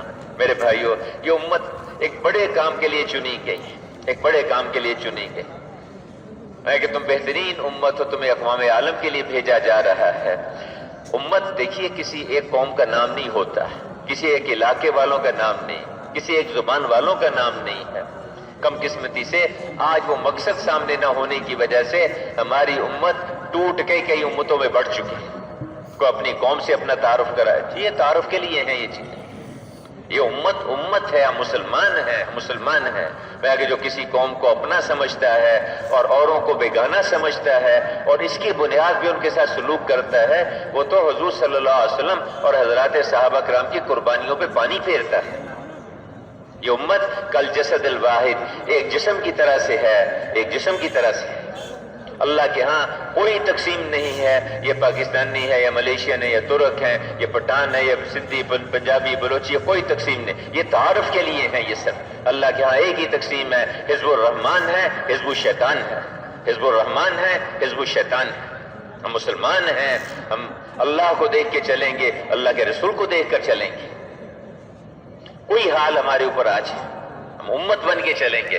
اور امت میرے بھائیوں، کوئی بھی تنظیم، کوئی بھی انجمن اس وقت انجمن اور امت بنتی ہے جب اس کے سامنے ایک مقصد ہو۔ یہ امت تب امت بنے گی جب ان کے بچے کے سامنے ایک مقصد ہوگا اور اس مقصد تک پہنچنے کے لیے ایک طریقے پر محنت پہ لگے ہوں گے۔ ہمارا مقصود کیا ہے؟ اعلاء کلمت اللہ، اللہ کا کلمہ دنیا میں بلند ہو اور کفر کا کلمہ پست ہو جائے۔ اللہ رحم کرے خالد بن ولید پر کہ ان کے دل میں اور کوئی جذبہ ہی نہیں سوائے اس کے کہ اللہ کا کلمہ دنیا میں بلند ہو۔ حضور صلی اللہ علیہ وسلم کے پاس قریش مکہ آئے، کہا کہ آپ کیا چاہتے ہیں اس کام سے؟ ایک موقع پر تو ہے کہ وہ جو قریش جمع ہو گئے، حضور کے چچا ابو طالب کے پاس، کہ اپنے بھتیجے کو بلا کے سمجھاؤ، ان کی وجہ سے ان کی گشتیں دعوت کی وجہ سے گھر گھر کے اندر جو ہے اختلاف شروع ہو گیا، اس کو سمجھاؤ آپ۔ بلایا، پوچھا بیٹا کیا چاہتے ہو، کیا چاہتے ہو آپ؟ یہ تمہاری قوم کے سردار ہیں، بڑے ہیں، بیٹھے ہوئے ہیں، میں ان کو ایک کلمہ بتانا چاہتا ہوں، اگر یہ اس کو مان لیں، اگر یہ اس کو قبول کر لیں تو عرب ہو ان کا ہوگا ہی، عجم بھی ان کو جزیہ دینے لگے گا۔ اس پہ ابو جہل نے کہا کہ وابی کا عشرہ کلمات، تو ایک بات کہتا ہے، ایسی تو ہمیں 10 باتیں بتا، تیرے باپ کی قسم ہم ان کو مانیں گے۔ اس پہ آپ نے فرمایا یہ کلمہ پڑھو، لا الہ الا اللہ محمد رسول اللہ۔ دیکھیں یہ کیا بات ہے، یہ ہماری سمجھ میں نہیں آتا کہ سارے خداؤں کو تم نے ایک ہی خدا بنا دیا، یہ ہم نہیں ماننے کو تیار۔ اور اس موقع پر دوسرے موقع پر فرمایا کہ یا چچا، یا اللہ کا کلمہ دنیا میں اللہ نے مجھے ایک امر دے کر بھیجا ہے، یا اللہ کا وہ امر پورا ہوگا یا میری گردن جسم سے الگ ہوگی، کوئی اس پہ کسی جگہ کوئی سمجھوتا نہیں ہوگا۔ قریش نے آ کے کہا مال لے لو، سب سے مالدار بن جاؤ گے، بادشاہت لے لو، صدارت لے لو، وزارت لے لو، بادشاہت لے لو، قوم کے قبیلے کے سردار بن جاؤ، جس عورت سے کہتے ہو اس سے نکاح کر دیتے ہو، اس کام سے پیچھے ہٹ جو، اس کو چھوڑ دو۔ کیا فرمایا یہ تو تم کر لو گے، جاؤ آسمانوں سے جاؤ، سورج اور چاند کو توڑو اور لا کے میرے دونوں ہاتھوں پہ رکھ دو، پھر بھی میں پیچھے نہیں ہٹوں گا۔ میرے بھائیوں، اس امت کے سامنے ایک مقصد تھا، ایک کام تھا، ایک ذمہ داری تھی۔ ہم نے ضرورتوں کا مقصد بنا لیا، اجی یہ تاجر ہیں، یہ ذمہ دار ہیں، یہ ملازم ہیں، نہیں ہم تو داعی اللہ ہیں، ہم اللہ کے کلمے کی طرف لوگوں کو بلانے والے ہیں۔ اللہ نے ہمیں حضور کی نیابت میں پورے عالم کے لیے چنا ہے، ہمارے بچے کو اللہ نے اس کے لیے چنا ہے۔ ہمارا بچہ جب پیدا ہوتا ہے، بچی پیدا ہوتی ہے، اس کے کان میں اذان دی جاتی ہے، اذان دعوت ہے، اذان دعوت ہے۔ اس بچے کو اس بنیاد پہ اس کو کھڑا کرنا ہے کہ دعوت والی آواز کو لے کر اقوام عالم میں پھرے اور ساری دنیا کے انسانوں کے اندر یہ آواز لگائے، اللہ اکبر، اللہ اکبر، اللہ بڑے ہیں، سب چھوٹے ہیں، اللہ بڑے ہیں، اللہ سے ہوتا ہے، صدر صاحب چھوٹے، وزیر صاحب چھوٹے، مالدار صاحب چھوٹے، بڑی بڑی ڈگریوں والے کچھ نہیں ہیں، اللہ بڑے ہیں، اللہ سے ہوگا، اشہد ان لا الہ الا اللہ، اللہ سے ہوتا ہے، عزت وہ دیں گے، امن وہ دیں گے، حالات وہ بنائیں گے، اللہ کی مانیں گے، اشہد ان محمد رسول اللہ، حضور والے طریقے پر مانیں گے، اللہ کی مانیں گے، حضور کے طریقے پر مانیں گے، حی علی الصلاۃ، آؤ اللہ کے احکامات کو پورا کرو، نماز کا اہتمام کرو، عبادات پہ چلو، اللہ کے حکموں کو پورا کرو، حی علی الفلاح، دنیا کے سارے حالات ٹھیک ہو جائیں گے، آخرت کی ساری کامیابی عزتیں تمہیں ملیں گی، آؤ یہ راستہ ہے، یہ راستہ ہے۔ ہمیں تو اس آواز لگانے کے لیے دنیا میں پیدا کیا، اس قوم کو، اس امت کو اتنے بڑے مقصد کے لیے چنا گیا، اس امت کو چنا گیا ہے۔ حضور صلی اللہ علیہ وسلم سفر سے تشریف لائے، آپ کے چہرے مبارک پر سفر کی مشقت، وہ گرد کے آثار، آپ کی صاحبزادی پیالے میں پانی لے کر آئیں اور اپنے دوپٹے سے آپ کے چہرے مبارک کو صاف کرنا شروع کیا اور کہا کہ ابا اب آپ کیوں اتنی مشقت اٹھاتے ہیں، کیوں اتنا مجاہدہ کرتے ہیں؟ اور رونے لگ گئے، زاروں قطار رونے لگ گئے. کیا کہ بیٹی رو نہیں، تیرے باپ کا دین ہر کچے پکے گھر میں داخل ہو کر رہے گا، چاہے اون کا خیمہ ہے، چاہے چمڑے کا خیمہ ہے، جہاں تک رات جاتی ہے وہاں تک تیرے باپ کا دین جائے گا. جو مانے گا وہ عزت پائے گا، جو انکار کرے گا وہ ذلیل ہوگا. یہ ضابطے میرے بھائیوں، جو مانے گا وہ عزت پائے گا، جو انکار کرے گا وہ ذلیل ہوگا. اللہ نے ایک راستہ دیا، ایک کام دیا ہمیں. ربیع بن عامر رضی اللہ عنہ رستم کے پاس، فارس کا بڑا، اس کے دربار میں گئے. اس نے پوچھا کیوں آئے ہمارے پاس، کیوں آئے ہو؟ کہا ہم آئے نہیں، اللہ ابتعاثنا، اللہ نے ہمیں تمہارے پاس بھیجا ہے، ہم اللہ کے نمائندے بن کے آئے ہیں، اللہ نے ہمیں بھیجا. یہ بہت بڑی قوت ہے کہ اللہ نے بھیجا. موسیٰ علیہ السلام نے یہی کہا کہ دیکھو میں رسول رب العالمین ہوں، اللہ نے مجھے بھیجا ہے، ہمیں اللہ نے بھیجا ہے، اللہ نے چنا ہے، اللہ نے اس امت کو چنا ہے. میرے بھائیوں، ہم اللہ نے ہمیں بھیجا ہے. تو انہوں نے کہا کہ اللہ نے ہمیں بھیجا ہے. اور کیوں بھیجا ہے؟ بندوں کو بندوں کی غلامی سے نکال لیں، اللہ کی بندگی میں لے کر آئیں، اور بندوں کو دنیا کی تنگیوں سے نکال لیں، اس کی آسانیوں میں، اس کی راحتوں میں لے کر آئیں، اور بندوں کو باطل ادیان کے ظلم سے نکال کر اسلام کی عدل میں لے کر آئیں. اس لیے اللہ نے ہمیں بھیجا ہے. میرے بھائیوں، ہم اپنی اس حیثیت کو بھول گئے، اس حیثیت کو ہم بھول گئے. ہم ساری دنیا کے انسانوں کو اس پر لانے کے لیے آئے تھے. دیکھیے لوگ جو ہے وہ دین پر جو آئیں گے وہ صرف اتنا نہیں ہے کہ ہم نماز پڑھ لیں، روزہ رکھ لیں، اللہ کا ذکر کر لیں، اس پہ ہمیں ثواب ملے گا. لیکن باقی پوری امت اس پر کیسے آئے گی؟ اس کے لیے ہمیں دعوت دینی ہوگی، اس کے لیے ہمیں ایک کے پاس جانا ہوگا. 4 مہینے لگانے کے بعد بھی اگر گشت نہیں کریں گے، دعوت نہیں دیں گے، لوگوں کے گھر پر گھر نہیں جائیں گے، تو بھائی میرے بزرگوں، اس سے وہ خیریں پھیلے گی نہیں. خیریں وہ محدود، خیریں تب پھیلیں گی جب اس کے لیے محنت، اس کے لیے مشقت ہوگی، اس کے لیے لوگوں کے پاس چل کے جائیں گے اور لوگوں کو اللہ کی طرف دعوت دیں گے، اللہ کی طرف بلائیں گے. میرے بھائیوں، حضور کے ناموں میں سے بڑا خوبصورت نام ہے سراج منیرہ، روشن چراغ. چراغ کی خوبی یہ ہوتی ہے کہ اس کے قریب جتنے چراغ آتے جائیں گے سب روشن ہوتے جائیں گے، سب روشن ہوتے جائیں گے. حضور صلی اللہ علیہ وسلم کا ہر امتی روشن چراغ ہے، ہر امتی دنیا میں روشنی پھیلانے کا ذریعہ ہے، ہر امتی دنیا میں اللہ کے کلمے کو پھیلانے کا ذریعہ ہے. اس زندگی کو ساری دنیا کے انسانوں کو اس پہ لانا، اللہ نے ہمیں آپ کو اس کام کے لیے چنا، اس محنت کے لیے اللہ نے بھیجا. ہم اپنی حیثیت بھول گئے. میرے دوستوں اور بزرگوں، اللہ نے ہمیں آپ کو ایک کام دیا، ایک ذمہ داری دی ہے. اللہ پاک نے ہمیں آپ کو بہت بڑے کام کے لیے بھیجا ہے. اس سے ہماری درخواست ہے میرے بزرگوں اور بھائیوں، ہم توبہ کریں، اس پر توبہ کریں، اس پر استغفار کریں کہ ہم نے اس کو اپنا قصور ہی نہیں سمجھا، ہم نے اس کو گناہ نہیں سمجھا، ہم نے اس پہ ہم اللہ سے معافی مانگے. مسلمان سے بہت بڑا قصور ہوا ہے، مسلمان سے بہت بڑی چوک ہوئی ہے. اس کی وجہ سے یہ ساری دنیا میں جتنا جو پریشانیوں کے حالات بنے ہوئے ہیں، ہم اس کا سبب، ہم اس کی وجہ بنے. ہم چھوٹی چھوٹی چیزوں میں الجھ گئے، اپنی قوم کو دیکھ کے چلنا، اپنے پیشے کو، اپنی زبان کو، کہ یہ طلبہ کی یونین ہے، یہ وکیلوں کی یونین ہے، یہ تاجروں کی انجمن ہے، یہ فلانی انجمن ہے. جو کسی قوم کو اپنا سمجھتا ہے، اللہ پاک کی ناراضگی کا اس کے اوپر، اللہ کا غصہ اس کے اوپر اترتا ہے. نعرہ لگایا یا آل القریش، اللہ کے رسول نے فرمایا کہ یہ جو نعرہ لگانے والے، پہلے ان کو ختم کرو، بعد میں دشمن کے ساتھ حملہ کرنا، دشمن پہ حملہ کرنا. اپنے اندر سے ان وجوہات کو ختم کرو جس کی وجہ سے اللہ کی مدد ہٹ جاتی ہے. جو اس بنیاد پہ چلیں گے، صحیح اور غلط کو نہیں دیکھیں گے، اللہ پاک کی مدد ان کے ساتھ نہیں ہوگی، اللہ کا غصہ ہوگا، اللہ کی ناراضگی ان کے ساتھ ہوگی، اور ان کے حالات کبھی ٹھیک نہیں ہوں گے. جتنا چاہے زور لگا لے، جتنے چاہے نعرے لگاتے رہے، اس سے ان کے حالات ٹھیک نہیں ہوں گے. ہمیں اللہ نے ایک کام کے لیے، ایک مقصد کے لیے بھیجا. پوری امت اس مقصد کو سامنے رکھ کے چلے، اعلاء کلمت اللہ. بچہ اس کو سامنے رکھے، تاجر کے سامنے بھی یہ مقصد، ذمہ دار کے سامنے بھی یہ مقصد، مزدور بھی اس کو دیکھے، غریب بھی اس کو دیکھے، مالدار کو بھی اس کو دیکھے کہ ساری دنیا کے انسانوں کو اللہ کے سامنے جھکانا، اللہ کے دین پہ لانا، اس کی کوشش محنت کرنا میری ذمہ داری ہے. اس کو سامنے رکھیں گے، اس میں سے وقت نکال کے اپنی ضرورتوں کو بھی دیکھیں گے، اس سے 2 گھنٹے نکال کے کوئی کاروبار کو، کوئی کھیتی باڑی کو، کوئی ملازمت کو دیکھ لیں گے. اللہ نے جس کام کے لیے ہمیں چنا ہے میرے بھائیوں، اس کے لیے جب ہم کوشش کریں گے، محنت کریں گے، اللہ اکبر، ایک ایک روپیہ جو اس پہ خرچ کریں گے لاکھوں گنا اللہ اجر دے گا۔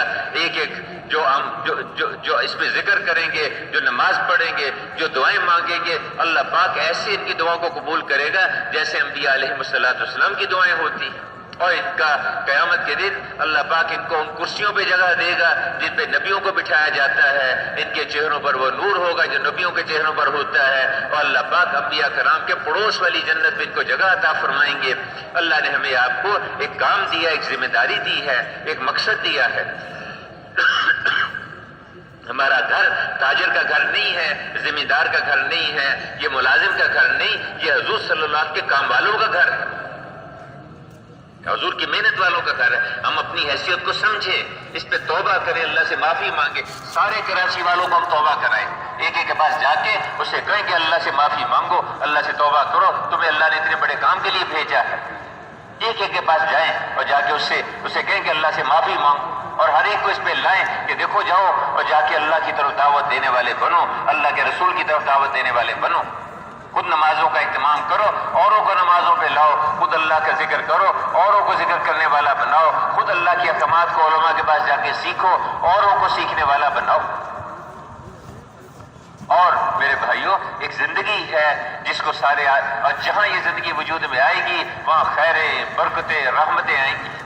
ہم کیا ایک دوسرے کے حالات کو ٹھیک کریں گے، کیا حکومتیں کسی پبلک کے حالات کو ٹھیک کریں گی، کیا مالدار غریبوں کے حالات کو ٹھیک کریں گے، اللہ پاک ان کے حالات کو ٹھیک کریں گے۔ آسمانوں سے برکتیں اتریں گی، زمینوں سے برکتیں اتریں گی، نکلیں گی، ان کے مالوں میں برکت، ان کی چیزوں میں برکت، ان کی صحتوں میں برکت، ان میں آپس میں محبتیں ہوں گی، ان میں آپس میں جوڑ ہوگا، ہر ایک دوسرے کو نفع پہنچانے والا بنے گا، ہر ایک دوسرے کا خیر خواہ بنے گا۔ جیسے جسم میں ہاتھ پورے جسم کا مددگار ہوتا ہے، آنکھ پورے جسم کے لیے دیکھتی ہے، کان پورے بدن کے لیے سنتے ہیں، ذرا سی تکلیف انگلی میں ہو گئی پورا جسم بے چین ہو جاتا ہے، ذرا سا پاؤں میں کانٹا چبھ گیا پورا جسم بے چین ہو جاتا ہے۔ اس طرح پوری امت میں کسی جگہ کوئی پریشانی آئے گی پوری امت پریشان ہو جائے گی۔ جب امت بنے گی تو ہم پورے عالم کو سامنے رکھ کے چلیں اور پورے دین کو سامنے رکھ کے چلیں۔ ہماری مسجدوں کی جماعتیں اس کی فکر کریں اور ہمارا گھر گھر میں اس کی فکر، اس کے مشورے چل رہے ہوں۔ اب میرے بھائیوں، عرض یہ ہے کہ ہر مسجد کی جماعت ماشاءاللہ سب ساتھی تشریف فرما ہے، 2-4 منٹ میں اب تشکیل میں درخواست یہ ایک بہت عجیب سی ایک فضا بن جاتی ہے کہ جو ہی تشکیل شروع ہوتی ہے یہ یعنی بڑے نقصان کی چیز ہے کہ اس وقت میں اٹھ کے آدمی چل پڑتا ہے۔ اب تک کام کی بات تھی، اب کام کا شروع ہے، جو یہاں اٹھ کے چل پڑتا ہے بیٹھا رہے، ٹھیک ہے، ارادہ تو وہ کرے گا جس کو اللہ توفیق دے گا، نیت وہ کرے گا، لیکن یہ جو اٹھ کے کھڑے ہو جانا ہے اور چل پڑنا ہے یہ بہت نقصان کی بات ہے، اس کے اپنے لیے بھی اور اوروں کے لیے بھی۔ اس لیے ہم درخواست ہے کہ جب تک تشکیل مکمل نہ ہو سب بھائی تشریف رکھے اور ہر مسجد کی جماعت اس کے بارے میں بتائے کہ بھئی اپنے ہاں سے پورے عالم کو سامنے رکھ کے 7-7 مہینے کی، سال کی جماعتیں، 4-4 مہینے کی جماعتیں بتائیں کہ کون سی مسجد والے کہاں کے لیے جماعت بھیجنے کے لیے تیار ہیں اور کتنے وقت کی جماعتوں کے لیے فرمائے جی کھڑے ہو۔ اللہ نے ہمیں اس امت کو بھیجا، چنا ہے اللہ نے ایک کام کے لیے۔